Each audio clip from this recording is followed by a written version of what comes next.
Hey, what's up, everyone? We're back with a episode of the USA Spikeball, the Rally podcast. This time we're doing it a little bit different. We have Logan Cornelius, your Texas voice of Spikeball extraordinaire. That's right. Here, back on again. And we also are joined by Andrew Card here, currently on the power ranked Easily Doug, and part of the UTC, University of Tennessee, Chattanooga club. Go Mots, yeah. At school there.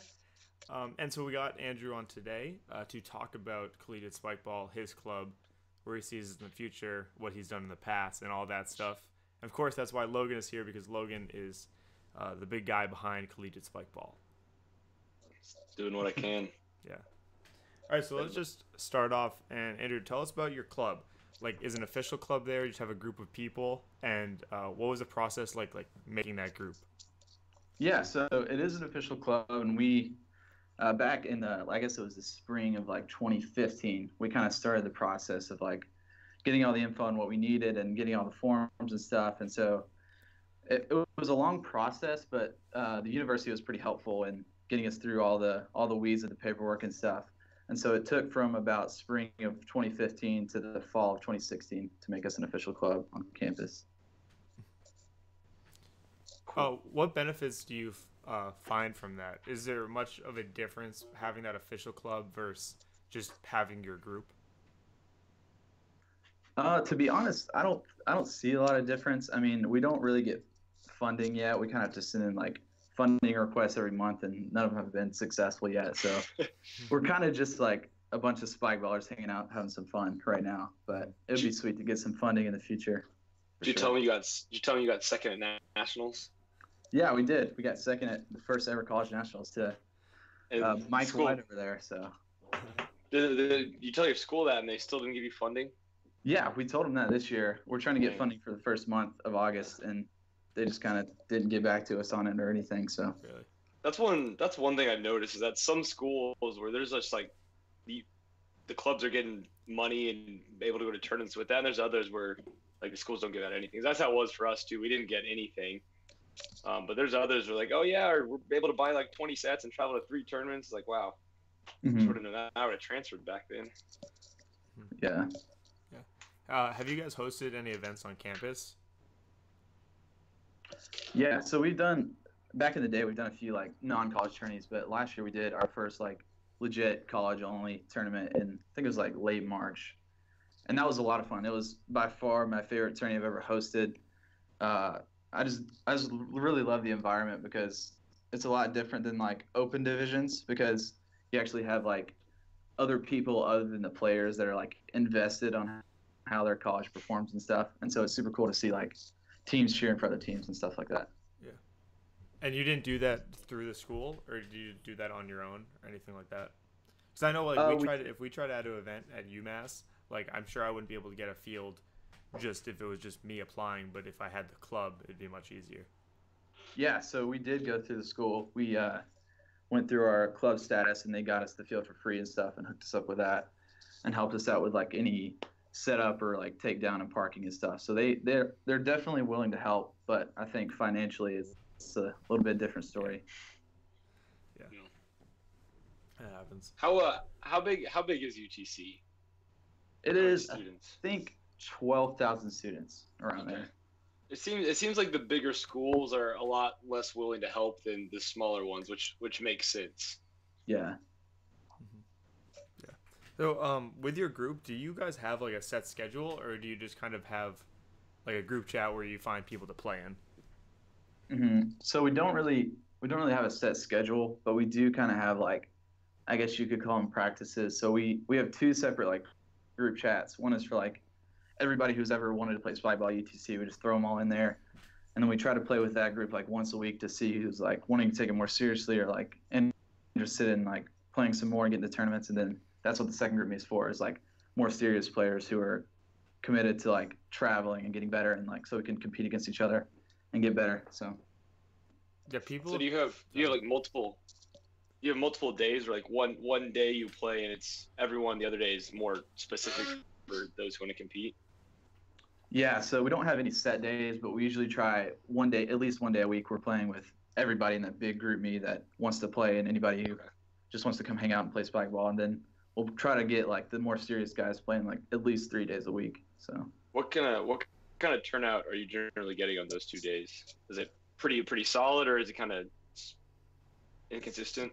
yeah, so far this year we've had a good number that have been consistent. We've had around in our big group we've had around like probably 20 people show up that when we get the big group together, and we actually just did like if we have a lot of people, we'll do like a hat tournament just for fun. That's get awesome. people involved in that. So Well, we found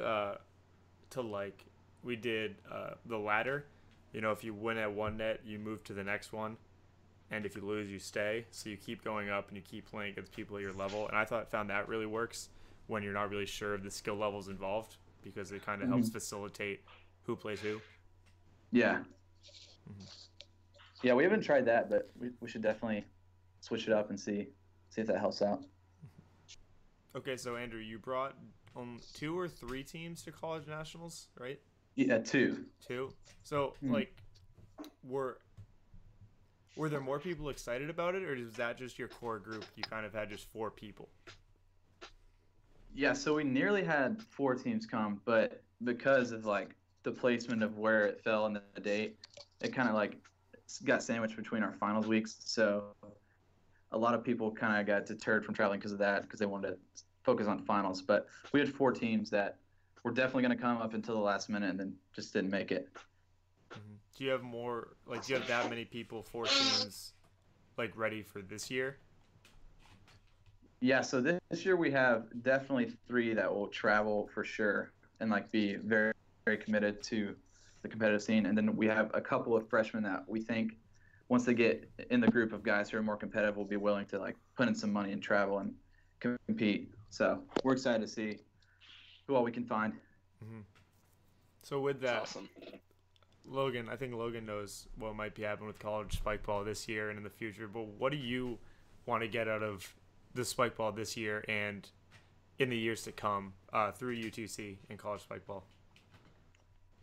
Yeah, so I mean, through UTC, I would just love to see like this is obviously my last year, so I would love to see the guys below me continue to like pursue more freshmen and get more athletes out there and just continue to build the club, and hopefully we can get a group like UGA or Clemson had at nationals, where they had like 8 teams at nationals and Clemson had like 11 or 12 or something like that. And so just that amount of players who are wanting to compete and go to tournaments, I think would be awesome to see in the future years to come. So How do you think the club will hold up after you're gone? Because you've kind of been the one that's brought it to life and kept it going for these years. Is it a good enough place where like when you leave you feel confident about it moving forward? Yeah, so we're blessed to have a lot of guys who are committed who are different years in college. So after I leave, we've got a guy named Steven who's going to take over the reins for next year. And then after he leaves, we've obviously got Caleb from Daddy's Crackers and Jacob Fresh and those guys to continue on UTC Spikeball and see where they can take it. So I'm pretty pumped for them to see where they take it. So what have you done necessarily to kind of develop that different echelons, like the different years of players in order to keep going when you graduate? Because that's one thing. Maybe it's just where spikeball is now and where it was several years ago. That was one of the hardest things for me, is like finding those people who are willing to commit to stay on to keep it going strong. And it seems like you've got people all up and down that are going to be able to carry this on for a while as the sport grows.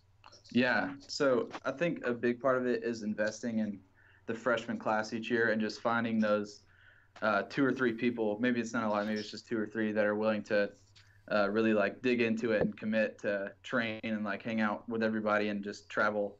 And once you can do that, it'll just keep repeating itself in the new freshman classes, and then they'll take ownership of the club, and hopefully it will just keep following that cycle. And so that's what we found to be successful, is we've over the years we got some freshmen each year that we think are really has some potential and wanting to commit and travel and stuff like that. And how are you finding it? Like what's for people that are like starting their club and wanting to do that, or even maybe they're seniors and they're moving on, like how are you finding these freshmen in order to keep building them up every year? Yeah, so obviously the first step for us is we have like an orientation. We have like 6 orientations over the summer where We have a table there, a spikeball table, and we just play spikeball, get people to come up, and if they want to play, if they've never played before, if they just heard it and want to try it out, they can sign up, and we throw them in the big group me I was talking about, and we just connect with them that way. And then another way is we try to play in like the most high foot traffic areas of campus. So we'll play in this field that's in between a ton of lecture halls, and it's right in front of the library. So people just come up and ask, like, what is spikeball, and like, do we have a club or whatever, and we'll just plug them in if they want to get involved. Yeah, where do you point them to? Do you add them to that group chat? Do you point them to your Instagram, or do you like add them on your official club website? Yeah, so we just throw them straight in the big group chat so they can hopefully come to our next big group meetup and meet some people that they maybe knew before and never knew played spikeball, or just get to know some of the guys and really want to come back the next time and keep playing. And so that's the top way they get plugged in and want to play more for sure.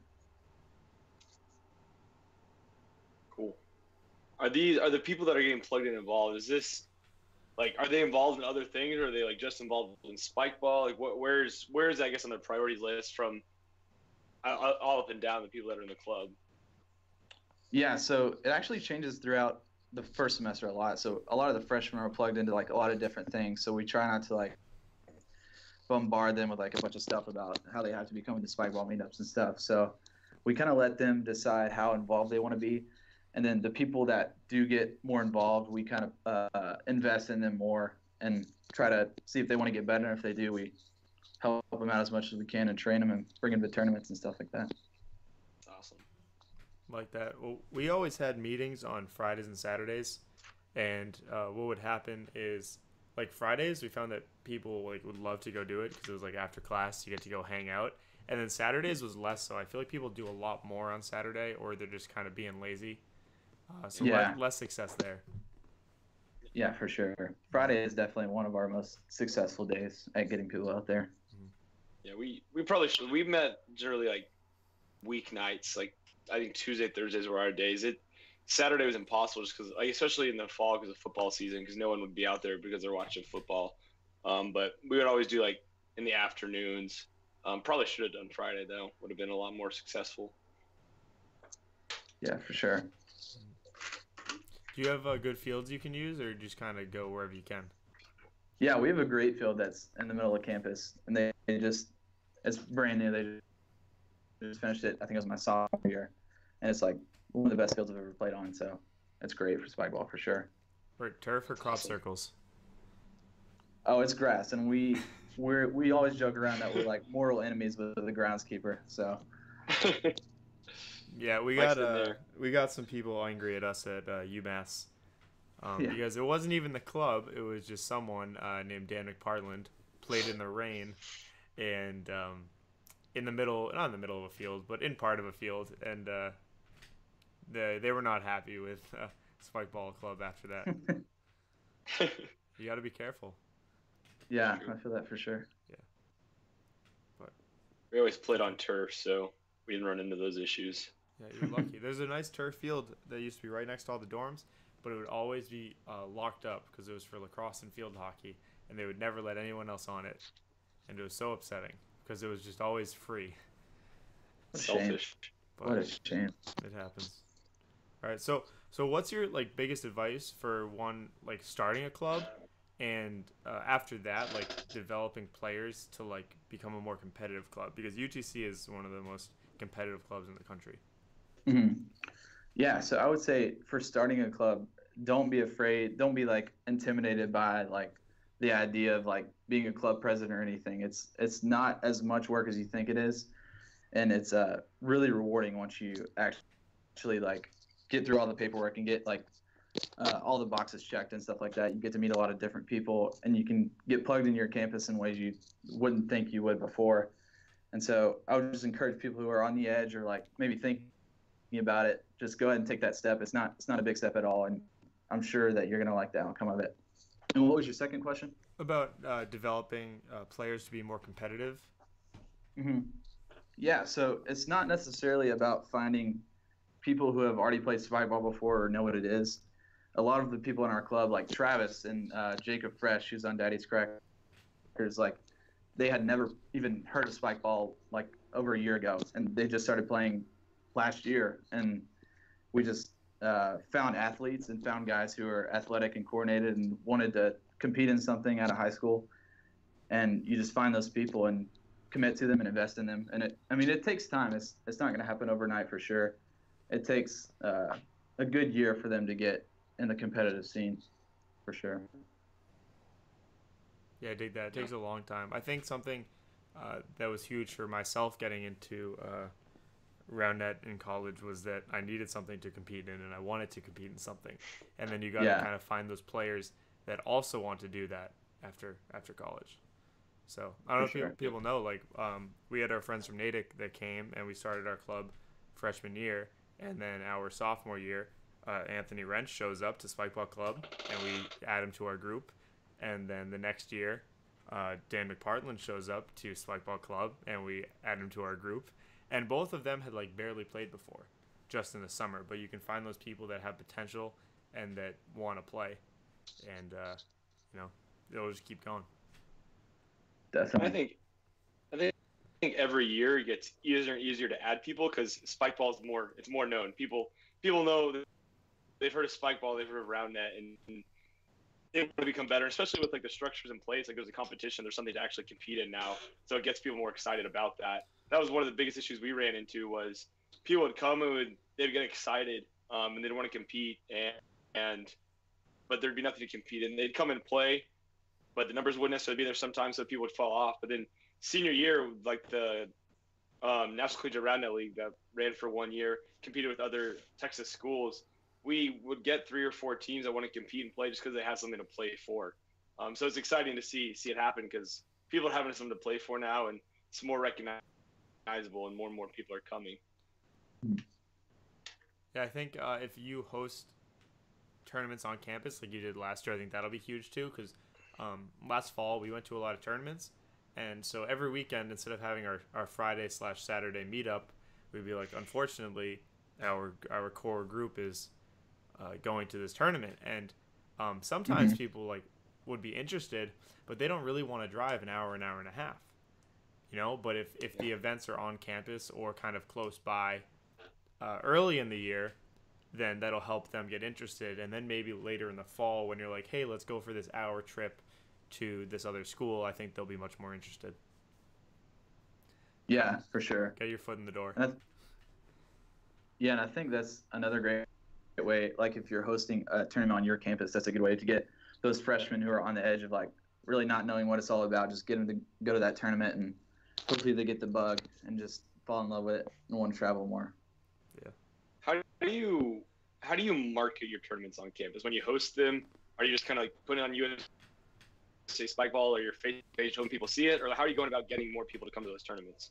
Yeah, so we obviously go through USA Spikeball is the first and foremost way of marketing, but the group meets that we have really come in handy that all the people who have ever played Spikeball or want to play, we just throw in that big group meet and we'll get a lot of turnout or interest from that.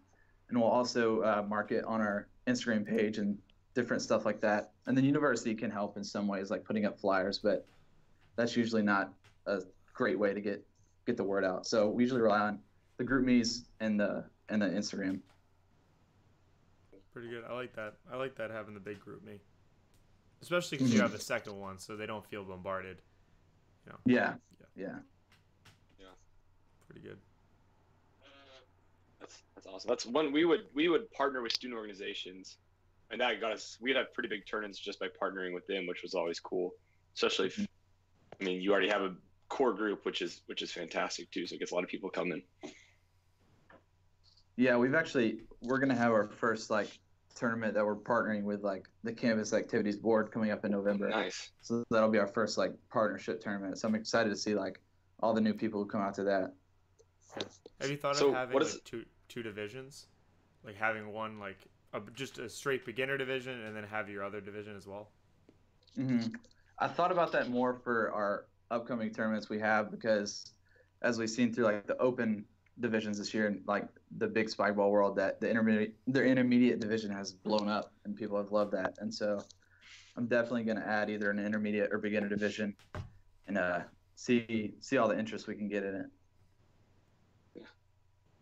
to touch on, you said you're partnering with the student, rec or Campus activities. student activity, campus activities. How did that come about? And what did you do to connect with them and make that happen? Was that they reached out to you, you reached out to them? Like, what did that look like start to finish and making that happen? And what does that mean? Like, what do you get from partnering with them? Yeah, so they actually reached out to me and just wanted to throw a tournament in our rec facility, and said that if we just provide the sets and help them like kind of work through the day, of like the bracket and pool play and how all that stuff works, if we can advertise our club there and get people to sign up and just have a good day, get people to come out and have fun. Awesome. So had you already had kind of a relationship with them, or you've talked to them before, or was it kind of an out of the blue thing?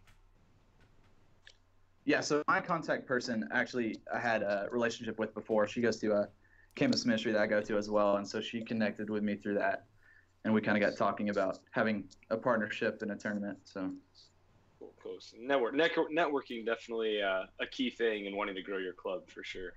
yeah, definitely. Pretty good. So Andrew, we already kind of touched on this, but so what is your goal to get out of this specific year? Like, when you graduate, like, what do you want to see your club has done? Mm-hmm. So obviously our goal this year is the national championship, and I think we expect that. I know UMass is going to have something to say about that wherever it is. I don't know all the guys that are left there, but that's our number one goal this year is the national championship, and I hope that I definitely think we can achieve that. And other than that, I just hope to see the club keep growing. Like I said earlier, UGA and Clemson are great examples of clubs that have like blown up and have a lot of guys and girls that are willing to travel and compete in tournaments. Pretty good. Well, you got a chance.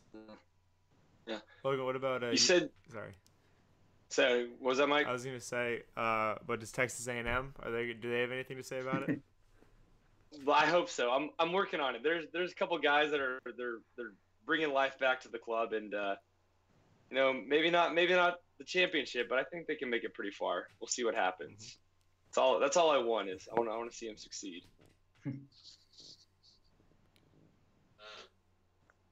Andrew, theoretically, if 3-team deep club tournament, you have your best 3 teams.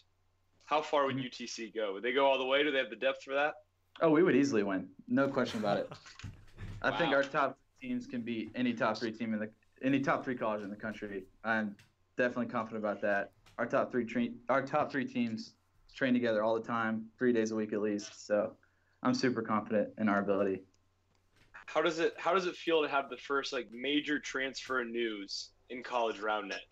Yeah, that was huge. In acquiring David. People don't know, David Gonzalez is transferred from UGA, right? Yes. From UGA to UTC. He took a year off. Yeah. And now he's going back to school, headed to UTC. I thought it was a rumor he was going to Mercer for a little bit, but now UTC, huge pickup. Yeah, it was crazy. We were talking about that the other day, and we were saying if it was never for Spikeball, he would never be UTC today. I know he's considering Mercer, and then I think he was considering some other Georgia colleges that none of them have a big Spikeball club, but he definitely made the switch to UTC. I think because of Spikeball for sure. Yeah, it's a good thing. I see going to grad school, not necessarily transferring, but a grad school transfer. Yeah. That's pretty awesome. Well, Travis is already grad school. UTC has a very old club. Yeah. Yeah, we're way up in age, but we'll see how they hold up throughout the years. Maybe they'll win the college masters. Yeah. What a dream. I like that. Alumni division. Yeah. What would you say are if you were to rank the top 5 to 10 clubs throughout the country based off what you know, who would you say? Top 5 to 10 clubs. Obviously, number 1 is UTC for sure. Obviously. Number 2, I still think is UMass right now. I don't see anybody passing them. Let's see, 3. See, I'm not sure about any of these Midwest or West Coast clubs because a lot of them didn't come to nationals, so I'm not too familiar. But if Chico State, if Billy and Taylor are still in college, I'm not sure. I think I would put them at 4, and I would still keep. I think I would keep Mercer at 3 right now. I haven't seen anybody that I think could take Gus down, no matter what his partner. Mm-hmm. And then so we've got Mercer at 3, Chico State at 4. Who am I missing? I feel like we could put UGA at 5. UGA's got some solid players. Yeah, they have a Who lot am I of missing? players. I think, well, at Nationals, it was UMass, UTC, Mercer, UGA, right? Yeah. So, yeah, not bad. We'll have to see, because I know Rochester, Ben Dantowitz has a good group, and then Messiah had a solid group, but Ryan Fitzgerald graduated. So, Yeah. not sure. Yeah, I'm not too familiar with the colleges from the other regions, but you just want hopefully to win your region. We'll get a better turnout from them. So UTC is number 1 in the Southeast. Did you say in the nation? I'm sorry. No, in Southeast. Okay. I'll take nation, but. Well, I'm saying at least Southeast. You're sure about that? Yeah, I'm just messing with you. Yeah, UTC I think is number 1 in the Southeast for sure. I would see that. So, probably have a college tournament coming up soon. I think. Yeah, September 30th is our first tournament. It'll be at UTC. We're hoping to get a lot of the Southeast teams and hopefully some out-of-region teams to come and travel for that. I think with some things coming up, we're gonna find out a lot better how teams are looking across the country in the different regions, and maybe even a little smaller than that. We'll be able to get a better taste of these clubs beyond what just individual teams are at schools with this coming season. Pretty excited to see how it all pans out. I think people will be excited with what comes out in the next few weeks. I know Logan's excited. Yeah, should be. I'm very excited. This is what I wanted for the 4 years I was in school, and so now I'm living cathartically through everyone that's still in school. You know, maybe one day I'll go to grad school just so I can play in it. Yeah, what's the cheapest school I can go to? Yeah. Start doing that research. Yeah. But anyway, that's all I have, Andrew. All right. Logan. Any last thoughts? Any closing thoughts? Any shots to take? Ooh, let's see. I've already made some bold statements. I mean, I've already predicted this first at 2018 Nationals. I mean, I do. So. Oh, all right. No, you said you think you can, but you're definitely number 1 in the country right now. I'd believe so. I mean, yeah, probably. If somebody else wants to challenge me, they can come to UTC and we can have some head-to-head matchups. But yeah. So who's the best? So, all right. Well, I gotta say about this. I gotta throw my shots. So, so say you do you think UTC? You think you and Travis are the best team, or do you think you guys will just win the best overall in any head-to-head? I mean, yeah. I think we are the best team overall, and I think we would win any head-to-head. I think are Tony and Dan playing together this year? They're playing together for regionals and nationals, so I presume they'll play together later. They definitely would give us the biggest challenge, but I think we could pull it out. We need some revenge on Dan for nationals, so we'd be a little motivated. Yeah, I definitely agree with your 3-team depth. You have a very good depth.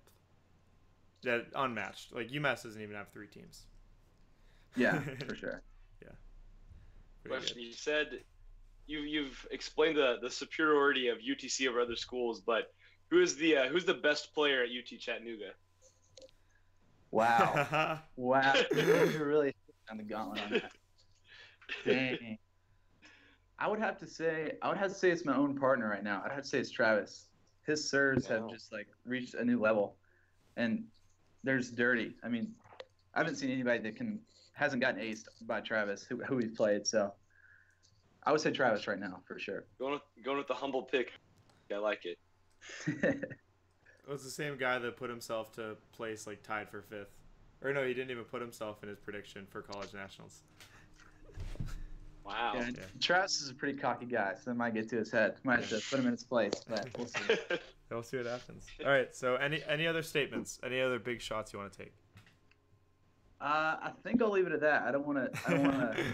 It's only the preseason. It's only preseason. Yeah, it's only preseason. We'll see after the first tournament. Maybe I'll have some more shots to take, but we'll see. Well, thanks for coming on. I think it's gonna be very helpful to those college clubs, leaders, and members. Yeah. Yeah, no problem. Thanks for having me on. Yeah. And we also got some quotes out of you that maybe we'll be laughing at or looking back on fondly come next May. Hey, that's all right. Either way, I'm happy with it. I just want to make some waves. Any publicity is good publicity. Yeah, for sure. Yeah. They say. That's what they say. All right. Well, thank you, Andrew. Thank you, Logan. Logan, you have anything to say? I don't. Looking forward to this season, and it's got some cool stuff coming up. Yep. Look out for some news in the next couple weeks from Logan. If you are a Spikeball College player or leader, make sure to join the Facebook group, Spikeball College Clubs. A lot of great info in there. Yep. And we're excited. Sure.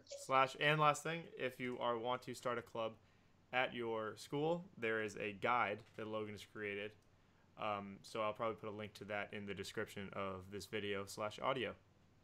So there you go. It's also found on USASpikeball.com. Yep. / Collegiate Spikeball.